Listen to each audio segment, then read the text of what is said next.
Makanya tuh kalau di dalam riwayat disebutkan dalam Al-Quran kan, orang-orang yang udah mati tuh, jangan sampai kita ngomong gini, yo pengen mati aja, pengen mati lah, sedangkan orang yang mati pengen hidup. Coba itu, orang yang mati pengen hidup, fa'asoddaqo aku minas solihin, dia pengen sedekah, ya Allah aku pengen sedekah dan jadi orang soleh. Dan untuk menjadi orang soleh caranya gimana? Ya belajar di majelis ilmu. Maka itu yang namanya ocong di dalam kubur itu. Kalau diizinin bangun sama Allah tuh, diizinin, ya Allah saya pengen bangun, diizinin. Yang paling pertama dia cari majelis ilmu. Hari Minggu dicari citra, nggak ada pengajian. Dia slayer di Anur ada nih. Aduh semua, ayo.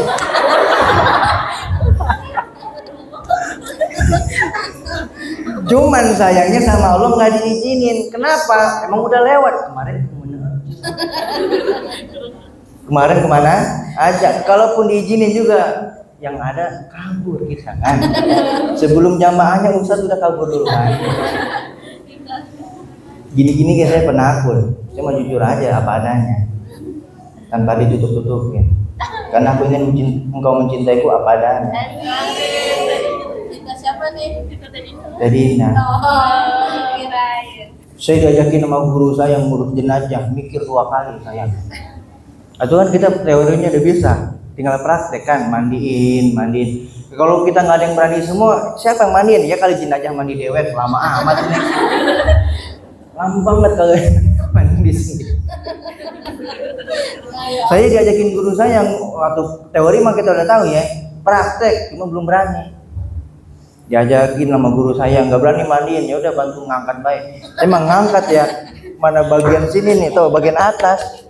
Begitu saya angkat begitu, kepala mayatnya ngadep begini. Itu bener-bener mukanya ngadep muka saya. Ya Allah, hampir seminggu saya tuh tidur baca ayat kursi berkali-kali. Gini-gini kayak Ustaz penakut ini. Jangankan mayat tahu kan kalau lagi mandiin ada pelepah buat tatakan kan? Itu saya pernah lewat suatu jalan, itu emang kurang kerjaan yang ngurus jenazah. Pelepah bukan dibawa balik, ditaruh pinggir jalan. Saya rela putar balik biar yang lewat ini jalan. Padahal cuma pelepah bisa, yang bekas mandiin mayat gitu. Cuman ya insya Allah ke depan, insya Allah saya berani ya. Namanya juga laki-laki. Jadi contoh. Cuman sampai sekarang belum ada yang mati. Abang Andre ngomong. Insyaallah. Apa ini aja kita tinggalin. Terima kasih Bang Dino. Masyaallah. Terima kasih, mudah-mudahan Bang Dino panjang umur. Mudah-mudahan Bang Dino jadi presiden, jadi pengusaha. Cukup ntar kalau ada yang datang lagi kita doain, oke? Minimal roti lah. Ya kali Ustaz mau suruh lupannya tasbih. Lu ngomong. Rotinya habis kan? Rotinya habis. Ya mana juga ada yang kebagian. Namanya. Gak boleh gitu ya Tio. Iya Mama.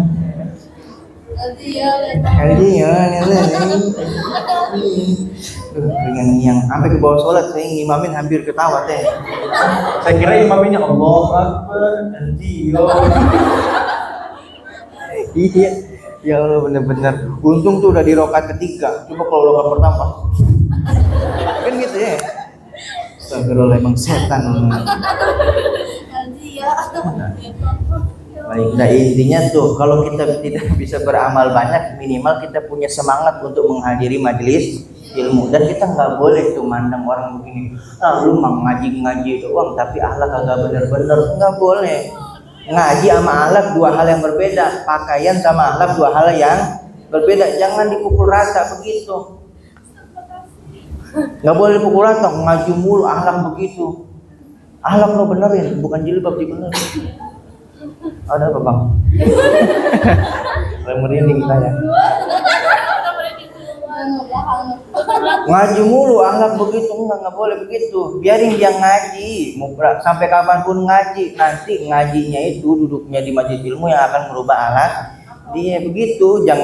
Jangan disuruh-suruh instan, nggak ada yang instan kecuali mie. butuh proses ya. Jadi jangan sampai cadaran doang mulut masih nyenyes, jangan, biarin. Mulut sama cadar dua hal yang berbeda jangan disamain gitu ya. Mudah-mudahan ya kita yang udah sering ngaji akhlak kita makin baik. Amin. Ya. Walaupun mungkin hadirnya di awal pengen buat ngasih makan story, nggak apa-apa, buat bikin status nggak apa-apa, tapi nanti lama-lama bikin statusnya niatnya dirubah. Yang tadi pengen dikata rajin ngaji, lama-lama niatin buat syiar biar makin banyak yang ikut saya ngaji, biar makin banyak nanti bekal saya nanti di akhirat. Begitu tuh. Makanya yang namanya handphone manfaatin buat kebaikan, apalagi WhatsApp ada fitur baru sekarang. Saya baru tahu dari Bang Andre semalam. Biasanya mah ada fitur lope dong, tapi ini kalau ada repost, ternyata bisa di repost SCTV. Ya kan? Lihat nggak status saya? Iya. Ketika dua mata berpandangan. Gimana caranya? Apa? Di repost Ditandain dulu gimana kita mau repost kalau nggak ditandain? nggak bisa dah. Nggak bisa. Caranya ketik rank di bawah ini. Pokoknya nanti di Play Store cari teh WhatsApp bisa nge-repost gitu. Nih, hadir di majelis ilmu tuh. Insyaallah mudah-mudahan kita hadir di tempat kebaikan, mati pun di tempat baik. Saya punya dua. Hitungannya mah jamaah, cuman orang udah bukan kayak jamaah biasa, udah dekat banget dalam dakwah. Dedikasinya luar biasa. Yang pertama, beliau bukan ustadz. Kalau syarat orang masuk surga jadi orang baik, jadi ustadz dulu, punya pesantren dulu, ribet. Jadi orang baik itu simple. Fal ya'mal amalan sholihah, lakukan amalan soleh. Amal soleh apa sih? Amal soleh itu kan bahasa Arab. Kalau bahasa kita mah amal baik. Teteh dari pagi sampai malam amalnya baik apa enggak? Baik kan? Udah lakukan aja keseharian. Yang kerja di pabrik terusin kerja di pabrik. Yang jualan es teh terusin jualan es tehnya. Yang kerja di kantor terusin kerja di kantor. Tapi Ustaz saya ngaji cuma bisa seminggu sekali. Ya alhamdulillah, sebulan ngaji berarti 4 kali. Ustaz saya ngajinya 2 minggu sekali. Enggak apa-apa, berarti sebulan ngajinya 2 kali. Yang dimaksud fal ya'mal amalan sholihah adalah tetap lakukan aktivitas kita seperti biasa tanpa merubah identitas, apalagi ngurus kakak, ngapain?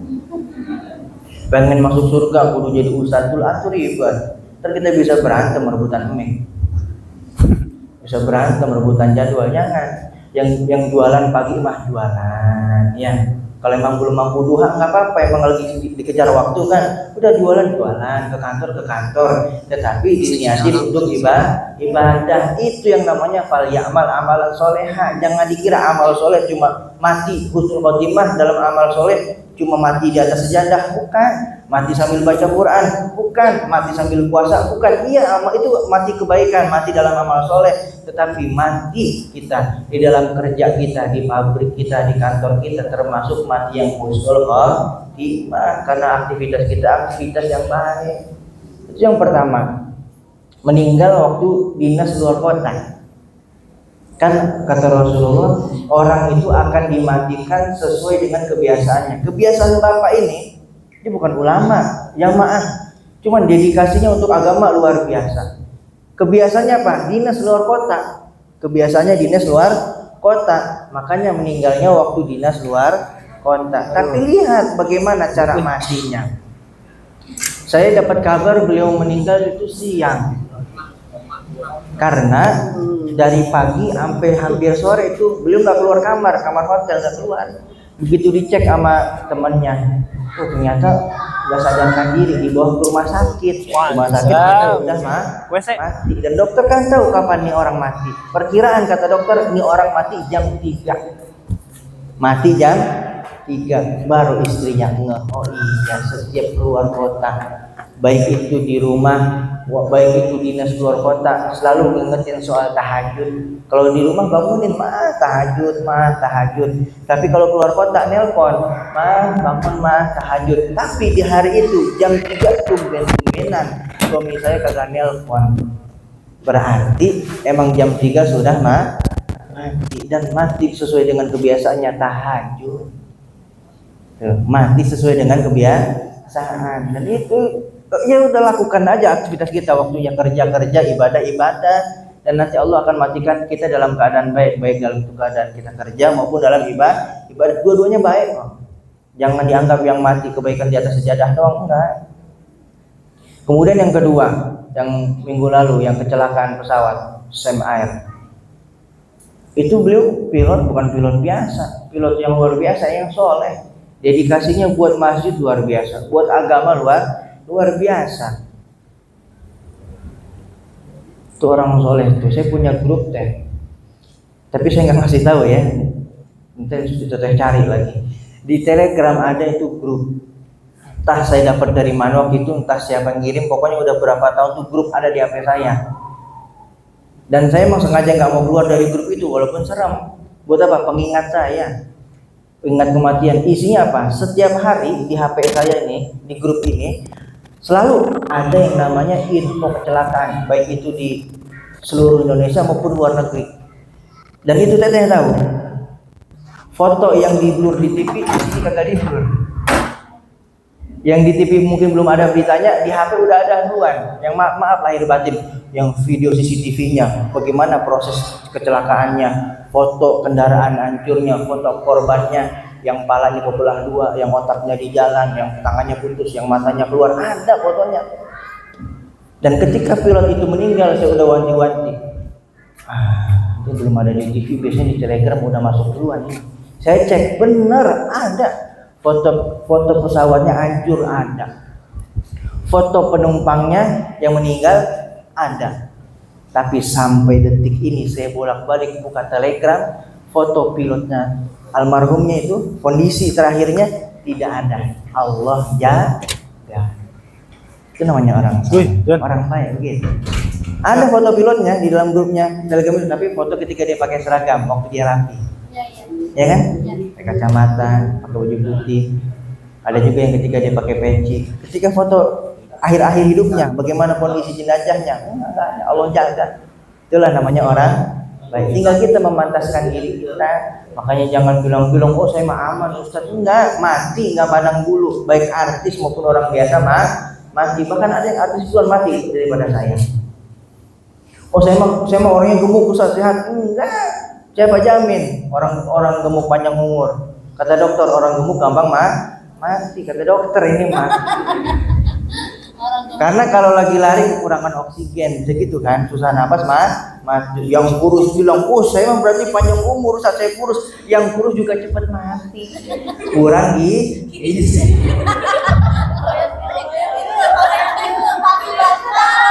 Hah?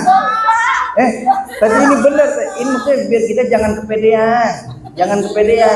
Bahkan enggak milih-milih. La yastakhiruna sa'atan wa la yastaqdimun. Enggak bisa dimajuin, enggak bisa dimundurin walaupun sesaat. Lagi berak nih, maaf. Lagi buang air, belum cebok, kopi mati. Enggak mungkin malaikat cebok dulu ngapa? Cebok dulu. Enggak bisa. Waktunya mati maka siapin. Nah kita yang udah nikah, yang udah berkeluarga, yang belum mah nggak apa-apa. Belum nikah bang, buruan nikah, soalnya dajjal jomblo.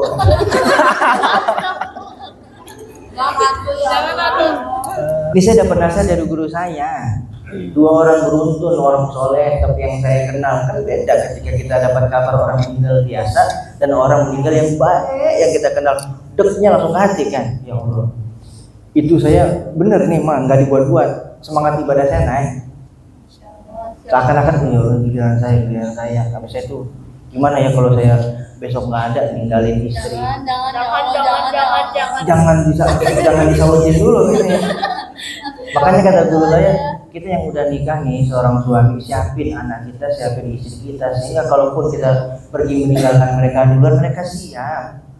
Kenapa ada seorang ibu, seorang anak itu ditinggal oleh ayahnya, suaminya gerung-gerung nggak siap ya? Karena mungkin bekal dari ayahnya, dari suaminya belum cukup. Bukan cuma uang, tapi bagaimana tauhidnya, imannya begitu.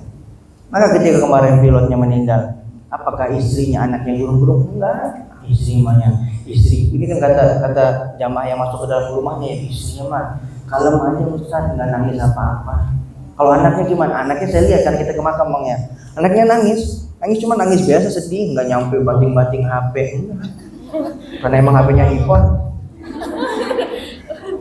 Intinya nangisnya wajar gitu. Makanya persiapkan diri kita, baik yang sudah berkeluarga maupun yang belum berkeluarga, terlebih yang sudah berkeluarga karena sudah membawa beban yang lebih berat nanti di hadapan Allah. Benar, dikata nikah mah gampang, buat doang di TikTok, enggak. Nanti pertanggungjawabannya di hadapan Allah Subhanahu wa Ta'ala. Bukankah kita pengen ngumpul di rumah, ngumpul juga di surga kan? Tahu hal yang paling menyakitkan di dunia ini apa? Bukan nggak punya duit, ya. Cuma nomor sekian itu, nomor sekian. Nggak punya duit sakit emang. Cuma nomor sekian. Kejepit. Ya, nomor sekian. Apalagi? Kayak tukang bakar. COD nggak punya kembalian gitu. Yang paling menyakitkan apa di dunia ini? Ketika kita di dunia bersama, di akhirat kita bisa.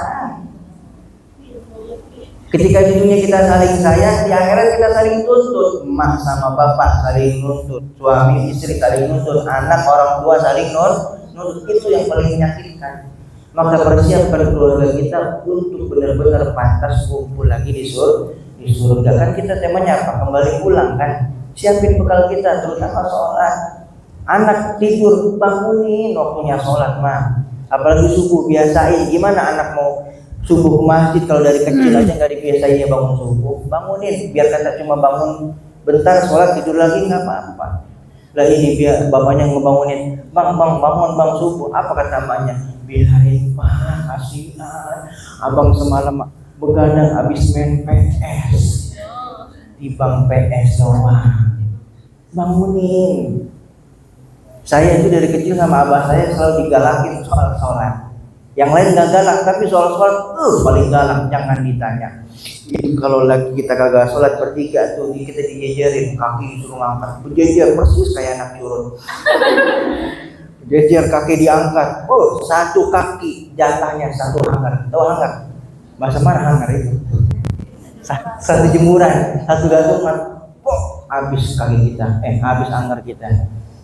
Sebab sholat kita sia-siain, sholat kita sepelein, abah marah. Nah kita sebagai orang tua juga begitu nanti. Soal hal-hal yang lain boleh kita bertoleransi, tapi soal sholat jangan sampai ada toleransi. Makanya Rasulullah bilang apa? Umur 7 tahun ajarin sholat. Umur 10 tahun dia nggak sholat, pukul. Takut Ustaz nanti dilaporin ke HAM, biarin. Pukul, tapi jangan yang meninggalkan bekasnya. Pukul di daerah-daerah yang tidak meninggalkan bekas. Boleh, maksudnya dua kata ulama, pukul beneran, atau yang kedua dipotong kesenangan dunianya. Maksudnya apa? Yang biasa dia pegang HP seminggu 3 kali, kurangin jadi cuma sekali. Yang biasa uang jajannya 50.000, kurangin jadi 15.000. Gitu caranya. Itu namanya pendidikan. Jangan ada kata tegaan, jangan. Anak saya nangis Ustaz, biarin anak ibu nangis daripada ibu yang nangis nanti di hadapan Allah. Pilih mana coba? Harus tegaan ya. Soalnya kita lagi nyari bekal buat pulang. Kenapa kita takut mati coba? Kenapa kita takut mati coba? Hah? Karena ngerasa bekalnya belum cukup. Saya kayak begitu, takut mati sebab ngerasa bekal belum cukup. Tapi kalau bekal kita udah cukup, ya Allah panggil sekarang saya siap, begitu kan. Mau mati di mana aja siap. Saya pernah naik pesawat mengisi acara, saya mau baca bacaan baik ya. Di samping saya orang begitu duduk langsung pasang MP3 keras, murotal dikerasin, langsung tidur aja. Begitu bangun dia, alhamdulillah nyampe.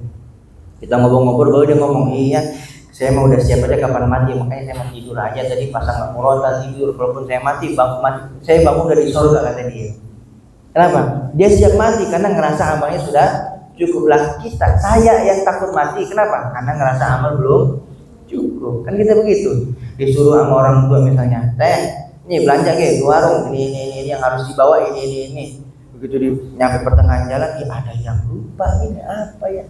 Mau pulang Takut kenapa? Bekalnya belum cukup, tugasnya belum cukup tadi, ya nggak? Tapi kalau kita ke pasar disuruh beli ini, suruh beli ini, suruh ini, begitu pulang senang kita, mah ada udah kakak beli semua nih, senang girang. Kenapa? Semuanya udah dibeli. Termasuk hidup juga begitu, yang bikin kita takut mati. Ya Allah, saya bekal belum cukup ini, begitu makanya takut mati. Kalau udah insya Allah berat bekal cukup, mau kapanpun mati sih siap. Gitu. Mau kapan emang? Nanti dulu belum nikah, ya udah nikah. Habis nikah mah bulan madu dulu, habis bulan madu mah jangan ya. Sebetulnya pembahasan kematian ini serem tuh teh. Saya semalam baca kitab ini nangis lagi. Cuma saya mikir gimana biar anak-anak tuh, biar teman-teman tuh ngaji tuh nggak serem. Ya udah saya bawa ginian aja. Emang modelan saya begini suka bercanda ya. Ya mudah-mudahan ya Allah saya di dunia suka bercanda, nanti malaikat nanyain saya sambil bercanda juga. Boleh teh minta begitu. Yang penting kita siap dengan amal kita. Mana nyampe juga lu gitu kan. Kata malaikat bisa jadi begitu kan. Udah siap belum nih? Siap kan, saya bilang. Udah Kir, tanyain Kir, kata Munkar. Man robuka. Mau tahu aja, mau tahu banget. Enggak begitu. Sambit langsung. Digedik langsung ya. Gedik Kar, oke Kir, tung langsung habis saya. Tapi yang namanya malaikat nanya kita tuh teh, nanya kita. Itu dengan berbagai cara, termasuk itu nanya tadi dengan berbagai cara sesuai dengan amal perbuatan kita. Kalau amal kita buruk ya malaikat nanya dengan kasar. Tapi kalau amal kita baik, bekal kita cukup, nanya dengan lembut. Bahkan dalam kitab ini disebutkan ada satu malaikat yang mendampingi kita sebelum malaikat Munkar dan Nakir. Malaikatnya warna putih dampingin kita. Munkar Nakir tuh warnanya hitam sama abu. Dua malaikat itu dua warna yang berbeda, warna hitam sama abu. Ini malaikat bukan Power Ranger. Sebelum Munkar Nakir datang, ada satu malaikat warna putih dampingin kita, nenangin kita. Bayangin kan kita mau ujian, kan kita deg-degan. Kita butuh penenang kan. Nah ini malaikat datang nenangin kita, tenang.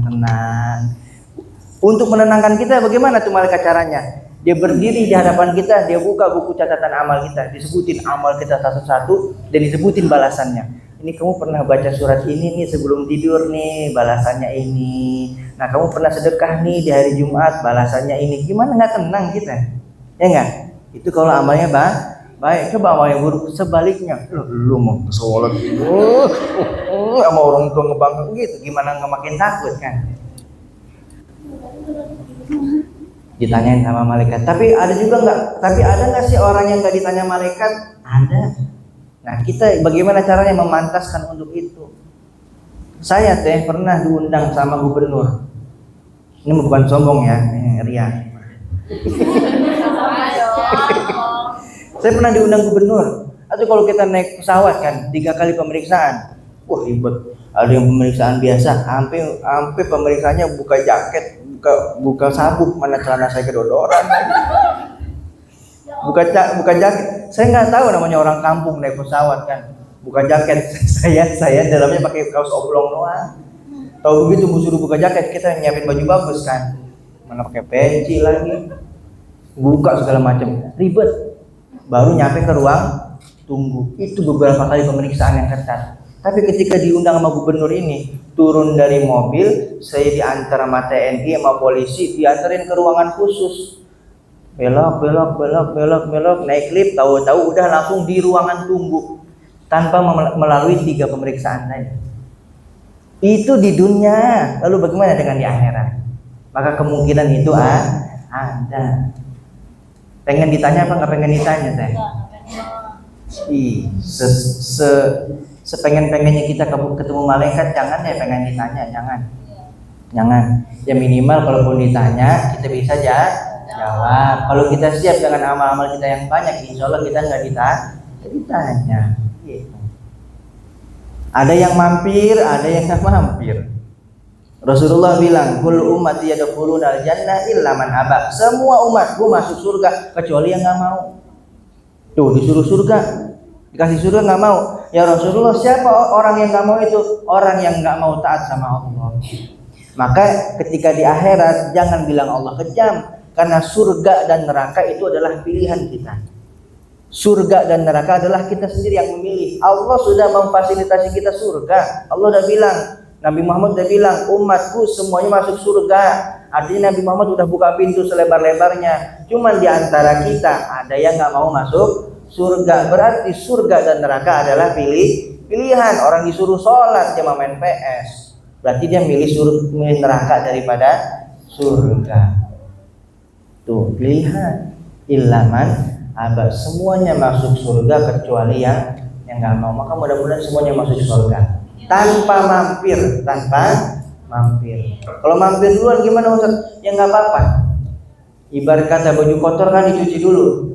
Cuman kita jangan sampai nantangin, jangan. Kayak artis, ada artis ngomong gitu kan. Bukan artis ini mah, artis dia. Terus saya kagak nyebut nama ya. Nggak apa-apa dah, saya mampir dulu di neraka barang sehari 2 hari. Innalillahi wa inna ilaihi rajiun. Seharinya di neraka jangan dikata kayak sehari kita bangun tahu-tahu udah maghrib, bukan. Sehari di neraka itu sama seperti 1000 tahun di dunia. Jangan disamain. Maka ya Allah, jangan sampai saya mau masuk surga, tapi mudah-mudahan jangan sampai mampir. Semuanya masuk surga. Tapi ada yang mampir ke dalam neraka, ujung-ujungnya sama masuk surga juga, karena di dalam hatinya ada kalimat la ilaha illallah. Kan ada kisahnya tuh. Ada orang yang paling terakhir masuk surga. Ini Nabi Muhammad menyeritain ini sampai tertawa, gigi gerahamnya kelihatan. Berarti saking lucu.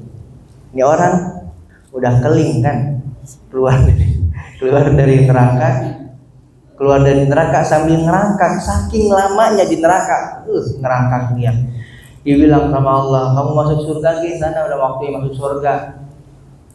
Melangkah ke surga, belum masuk udah berandai-andai, kayaknya udah penuh ini. Dia balik lagi ke Allah, ya Allah, surga udah penuh. Soal amat kan dia. Ya Allah, surga udah penuh.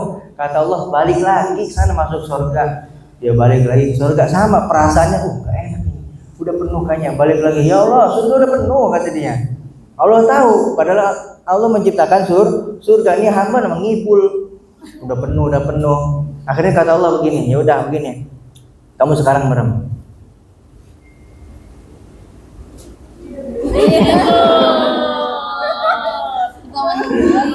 Kita menungguin, disuruh merem sama Allah, disuruh apa? Bayangin semua keindahan bayangin semua keindahan dunia yang ada di pikiran kamu, kata Allah. Itu orang merem. Kemudian kata Allah, nah yang kamu bayangkan itu 10 kali lipatnya di dalam surga. Artinya apa? Benar kata Rasulullah, yang namanya kenikmatan surga ma'ainun ra'at wala udhunun sami'at wala khatur 'ala qalbi bashar. Surga itu nggak pernah terlihat oleh mata, nggak pernah terdengar oleh telinga, nggak pernah terlintas di bayangan hati kita. Keindahan yang dunia kita lihat, keindahan yang kita pernah dengar tentang surga dan yang kita bayangkan di dalam hati, belum ada apa-apanya dengan kenyataan yang ada. Kenapa Rasulullah menceritakan ini? Karena Rasulullah ingin mengabarkan kabar gembira buat kita, dan Rasulullah ingin kabarkan bahwasanya ada keindahan agar kita tidak terlena dengan keindahan dunia. Kenapa? Ada keindahan yang jauh lebih indah yang menanti kita di sana. Surga, begitu dibilang masuk surga, kata Rasulullah, itu orang masuk surga, luasnya surga buat dia doang tuh, yang paling terakhir masuk surga buat dia doang. Luasnya 10 kali lipat dunia dan seisinya.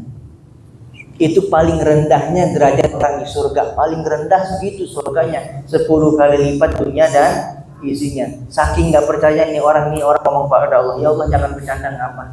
Gitu dia. Saking gak percaya dia mendapatkan nikmat senikmat itu. Padahal dia orang yang paling banyak dosa, paling banyak maksiat. Maka kita selagi masih ada umur, yuk manfaatin. Waktunya main, waktunya ngaji, waktunya kerja, kudu konsisten. Jangan semua dipakai main, jangan. Khawatir nanti ketika kita main lalai mati dalam keadaan lalai. Makanya perbanyak amal kebaikan. Bisanya apa? Saya mah cuma bisa subhanallah, zikirnya udah subhanallah sampai mati. Nanti Allah matikan dalam keadaan dia baca subhanallah. Beberapa tahun yang lalu di pelajaran banget buat saya. Ketika saya ingin melakukan sesuatu, mikir lagi. Dahulu ada pejabat kan meninggal. Pejabat meninggal. Dia mau pergi umroh. Tapi sebelum dia pergi umroh, dia party dulu. Party di sebuah hotel. Dan tahu teman-teman apa yang terjadi? Belum sempat umroh besoknya, dia mati di dalam kamar hotelnya dalam keadaan maaf lahir batin tanpa busana. Dia meninggal di atas perut wanita bayarannya. Itu mati syahid apa mati sangit? Makanya hati-hati, jangan sembarangan kita melakukan sesuatu di dunia. Ketika ingin melakukan sesuatu, pikirkan ini yang saya lakukan akan berpengaruh bagi kehidupan saya yang akan datang. Maka filter lagi aktivitas kita. Makanya pertemuan kemarin kan ketika kita punya keinginan, selaraskan dulu keinginan kita. Keinginan saya ini kira-kira Allah suka nggak? Keinginan saya ini kira-kira Allah ridho apa kagak? Kalau enggak ya udah jangan dilakuin. Jangan ditepatin tuh keinginan kita. Tapi kalau kira-kira ini keinginan saya bikin Allah senang, bikin Allah ridho, ya udah jalan. Gitu ya.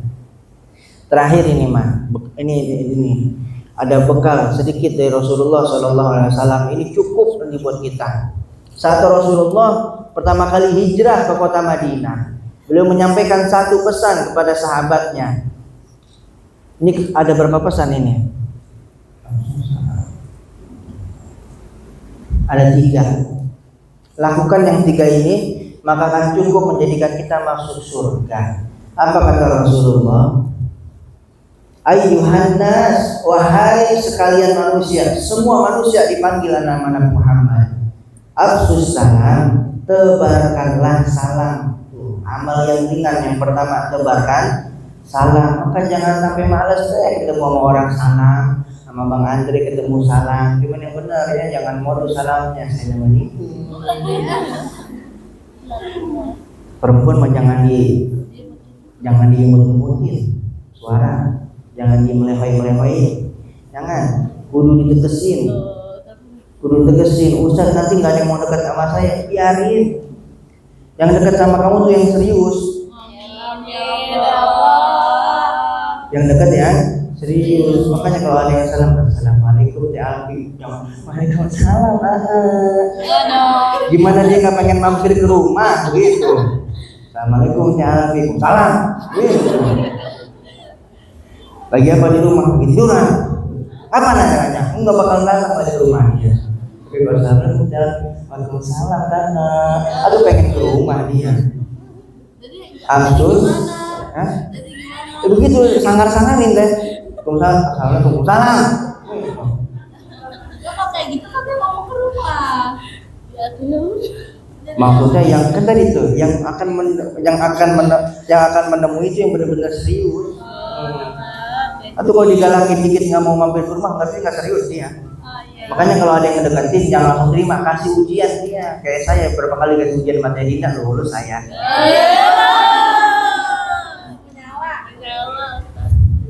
Ada telepon nggak kejawab dari Teh Dinda ini ya. Jangan gitu bikin takut pulang. Izin ya saya telepon balik ya. Telepon.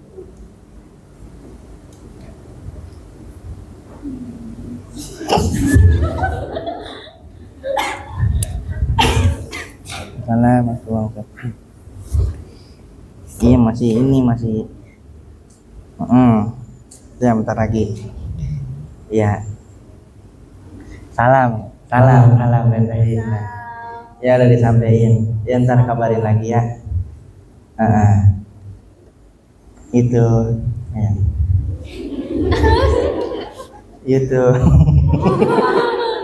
Ya udah, jangan ntar aja ngomong lop-lopnya ntar aja. Ya sehat-sehat ya ibu-ibu dari anakku. Ibu dari anak-anakku. Ibu-ibu. Salam tergantung. Ngambek dia. Atau salah ngomong. Sehat-sehat ya ibu-ibu dari anakku. Harusnya ibu dari anak-anakku. Kalau ibu-ibu mah banyak ibunya. Tapi tadi ini mah sabar ya mah. Itu HP. Yang pertama Afsus, salam, tebarkan salam. Tebarkan salam. Emang salam ini ringan, cuma saking ringannya ya kita tinggalin.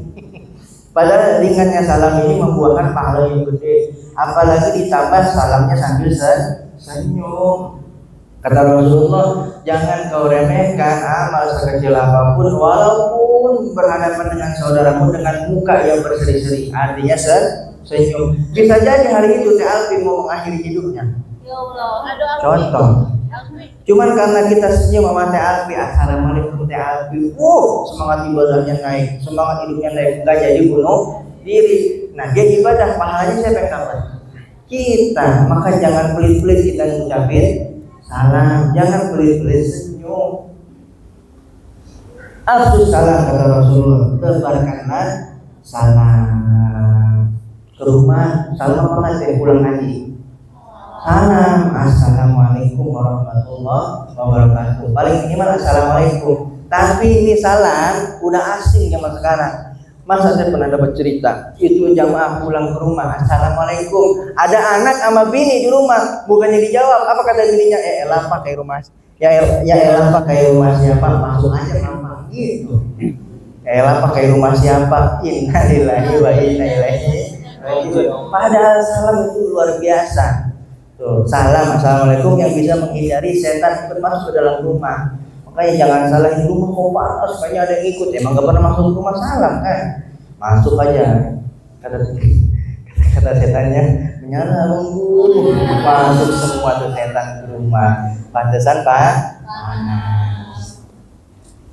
Tebarkan salam kata Rasulullah. Yang kedua, wa'atimus sho'an, dan bagikanlah makanan. Bagiin makanan, bagiin. Tahu sedekah Jumat kan? Jangan cuma jadi story doang, Jumat berkah, namun sedekah walaupun cuma satu bungkus nasi warteg berapa sih? 8.000, 11.000 kan? Nggak bikin kita miskin. Yuk saya mengajak kepada semua teman-teman, setiap Jumat ini kita niatin bareng-bareng. Cuman ketika nanti melakukan, teteh rahasiain. Yuk setiap Jumat saya mengajak untuk sedekah setiap Jumat, 1 bungkus nasi, 1 air mineral, kasih sama orang. Siapa yang kita temuin yang butuh, kasih. Gitu tuh. Dalam sebuah hadis Rasulullah Shallallahu Alaihi Wasallam beliau mengatakan bahwasanya barang siapa yang memberi makan kepada orang mukmin hingga membuatnya kenyang dari rasa lapar, maka Allah akan memasukkannya ke dalam salah satu pintu surga yang tidak dimasuki oleh orang lain. Buat kita doang tuh pintu. Sebab kita ngasih makan orang yang lapar. Makanya kalau orang udah makan jangan dikasih lagi. Yang udah makan tambah kenyang. Cari yang lapar di pinggir jalan kasih. Setiap Jumat kenapa ada Jumat? Karena pahalanya banyak. Gitu. Saya ngajak. Yuk mulai Jumat besok nih kita sedekah Jumat, 1 bungkus nasi, 1 air putih. Dan lihat bagaimana pertolongan Allah akan datang bertubi-tubi kepada kita. Sedekah Jumat, satu nggak apa-apa. Allah lihat usaha kita kok, bukan banyaknya kita sedekah. Karena kita ngasih sedekah satu isi koma, nanti Allah yang akan mampukan kita sedekah untuk lebih banyak kepada orang. Insya Allah. Itu yang kedua. Yang pertama tebarkan salam, yang kedua tadi apa? Berikanlah makan. Kemudian yang ketiga wasallu billaili wan nasiyah, dan sholatlah pada waktu malam ketika orang-orang sedang tidur. Yang pertama tebarkan salam, yang kedua berikanlah makanan, yang ketiga sholatlah pada waktu malam ketika orang-orang sedang tidur. Kenapa ketika orang-orang sedang tidur? Orang-orang pilihan. Makanya ketika teteh bangun malam mau pipis, itu sebetulnya bukan hanya sekedar pipis, alarm dari Allah. Cuman sayangnya kita yang gak ngeh sama sinyal dari Allah tadi. Pipis doang, cebok doang, balik lagi tidur. Padahal Allah lagi manggil loh. Allah lagi manggil, aku pengen berduaan sama kamu. Kenapa aku ya Allah? Karena aku sayangnya sama kamu, makanya aku cuma bangunin kamu. Padahal kita gak pasang alarm. Termasuk ngompolnya kita itu. Bener teh, termasuk ngompolnya kita. Ya mungkin Allah udah bangunin kita mah, bangun kita sekedar bangun, gak bangun kan. Akhirnya Allah paksa kita bener-bener bangun dengan ngompol. Saya kayak begitu.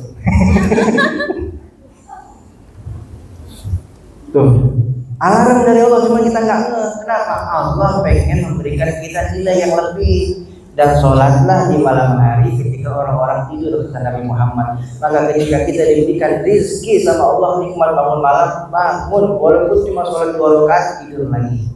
Emang besok mau kerja kan? Gak bisa begadang lagi sampai subuh. Udah sholat bangun, sholat 2 rakaat, tidur lagi sampai subuh. Gak apa-apa, mendapatkan keutamaan tadi. Maka apa balasannya? Yang pertama kata Rasulullah, tebarkan salam. Yang kedua, berikanlah makanan. Yang ketiga, sholatlah pada waktu malam ketika orang-orang sedang tidur. Apa janji Nabi Muhammad? Tadkhulul jannata bisalam, niscaya kalian akan masuk surga dengan selamat. Dalam riwayat lain, masuk surga tanpa hisab. Enak kan? Enak. Kul ummati yadkhuluna jannah illa man aba. Semua umatku masuk surga kecuali yang enggak mau. Kalau kita mau lakuin ini. Kalau kita mau lakuin ini. Kul ummati yadkhuluna jannah, semua umatku masuk surga, berarti kampung kita kampung surga. Kalau ada orang kagak mau balik lagi ke kampungnya, masalah nih. Maka siapkan amal kita untuk pantas balik ke kampung halaman kita, yakni surganya Allah Subhanahu wa ta'ala. Itu Allah. Masya Allah. Alhamdulillah.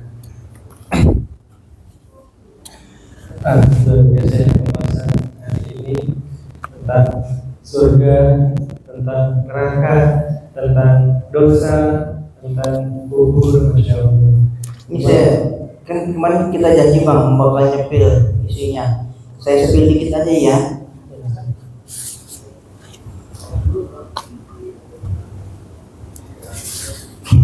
Udah tandain kemana lagi ini? Mana ini? Bang, halaman berapa bang?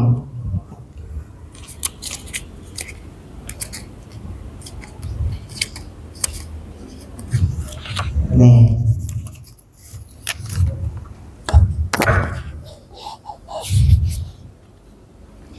Tentang, kan tadi masuk ke udah yang endah-endahnya. Sekarang neraka ini udah kita rada rian dikit. Di sini Rasulullah nyepil tuh, disepil, coba nerakanya disepil sama Rasulullah. Bahwasanya sesungguhnya Allah Subhanahu wa taala menciptakan api di dunia warna apa sih? Warna kuning, warna biru, 2 warna itu doang. Kuning, biru, oranye. Oranye ada ya. Tapi yang paling panas apa? Biru kan. Kalau di kompor gas biru biasanya. Kuning, biru, oranye, itu kita tahu. Bahkan di majalah Hidayah warnanya merah. Majalah Hidayah tahu deh. Apa majalah Bobo doang tahu deh. Yang kita tahu warnanya merah. Tapi lihat sini apa kata Nabi Muhammad. Sesungguhnya Allah Subhanahu wa taala telah menciptakan neraka. Lalu Allah panaskan neraka itu selama 1000 tahun sehingga menjadi warna merah. Kemudian dia memanaskannya lagi selama 1000 tahun sehingga menjadi warna putih. Kemudian dia memanaskannya lagi neraka selama 1000 tahun sehingga menjadi warna hitam kelam. Berarti api yang paling panas warna hitam. Bahkan di dalam kitab ini disebutkan bahwasanya panasnya api dunia itu barulah satu daripada 70 panasnya api neraka. Berarti panasnya di dunia baru 1 kan perbandingannya dibanding dengan api neraka 70 kali lipat. Masih ada yang berani kita leha-leha. Ini panasnya kopi di dunia kita nggak tahan kan? Lalu bagaimana panasnya nanti di akhirat? Jangan bilang kalau kopi neraka yuk, jangan. Bahkan saking takutnya mereka yang digiring masuk ke dalam neraka dalam keadaan matanya melotot. Bayangin mata melotot saking takut. Di dalam neraka mereka nggak bisa tidur karena saking beratnya siksaan di dalam neraka. Begitu juga di surga, orang-orang di dalam surga nggak bisa tidur saking nikmatnya di dalam surga. Bahkan yang namanya malaikat jabaniyah, malaikat yang nyiksa kita, Allah ciptakan tanpa punya rasa kasih sayang, tanpa punya rasa belah kasih. Makanya jangan bilang ampun malaikat, ampun, semakin ampun makin digendik kita. Karena yang malaikat itu Allah ciptakan tanpa punya rasa kasih sayang. Bahkan malaikat Zabaniyah bisa menyiksa dalam satu genggaman, bisa menyiksa 10.000 orang kafir. Bayangin segede apa tuh malaikat. 10.000 orang kafir, 10.000 orang modelan kita diremes dong kayak mie sakura begitu tuh, diremes dalam satu genggaman. Tuh ya Allah. Ini mah baru sepil-sepil dikit. Lalu bagaimana ketika teman-teman baca dari ini isinya dari awal pencabutan ruh sampai nanti kondisi dalam surga maupun neraka. Nanti kalau teman-teman mau cari terjemahannya boleh. Ini mah bahasa Arab ini. Apa Bang? Daqaiqul Akhbar ya. Daqaiqul Akhbar bukunya itu. Daripada baca buku novel boleh, baca buku yang lain boleh, tapi gini-gini juga kudu kita baca buat apa namanya? Melembutkan hati kita. Kalau kita nggak baca-baca begini, kita mah di dunia leha apa ya kan? Tapi kita udah tahu ya Allah, begitu maksiat Jabaniyah nungguin, maksiat Jabaniyah nungguin, mau maksiat Jabaniyah nungguin. Bayangin dah tuh, nggak bisa kita. Dan jangan berharap kita ditemenin, jangan. Ya Allah, Ustaz saya mah punya anak banyak, anak nggak ada yang mau nemenin. Yang ngikutin kita ke kuburan kan 3, harta, keluarga, amal. Harta, keluarga, amal. Yang 2 balik, keluarga kita balik. Ustaz, saya punya istri yang setia, dia mau kali nemenin saya di kubur, nggak mau.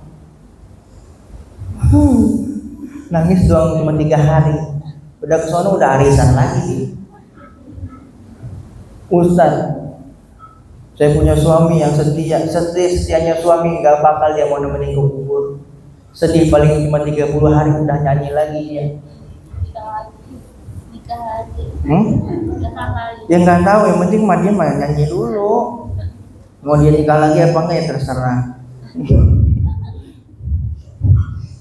Saya tadi nyatet. Udah ditinggal 30 hari baru nyanyi dia tuh kan. Barulah 1 bulan diriku ditinggalkan, aku sudah tak tahan dicekam kesunyian. Ya Allah ya Tuhan, hindari godaan setan. Wah. Tuh, anak ninggalin kita. Ustaz saya punya CS kental, paham ya? Dia selalu dia mau bareng saya ngopi, pergi bareng-bareng. Enggak, CS kentalnya teman kita. Begitu kita mati, dia paling duluan nginjek tuh tanah biar padat tuh ya, padat. Jangan balik-balik lagi, dia paling semangat nginjeknya begini. Jangan berharap.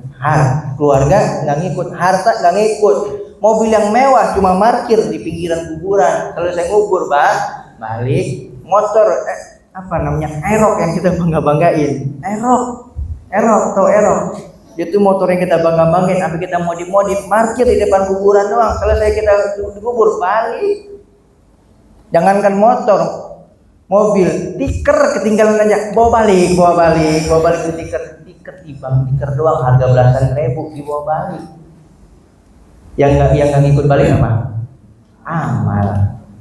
Kita mati diikutin amal, bukan kita ngikutin bukan kita mati bukan bawa amal, tapi mati diikutin amal. Kalau kita bawa amal, kita bisa milih yang baik-baik dong.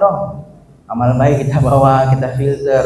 Ya Allah, ini amal saya baik semua. Enggak, itu kalau kita bawa amal, tapi kita mati diikutin amal. Amal baik ngikut, amal buruk ngikut. Makanya baik-baik. Mudah-mudahan semuanya husnul khatimah. Amin ya robbal. Ya, alhamdulillah.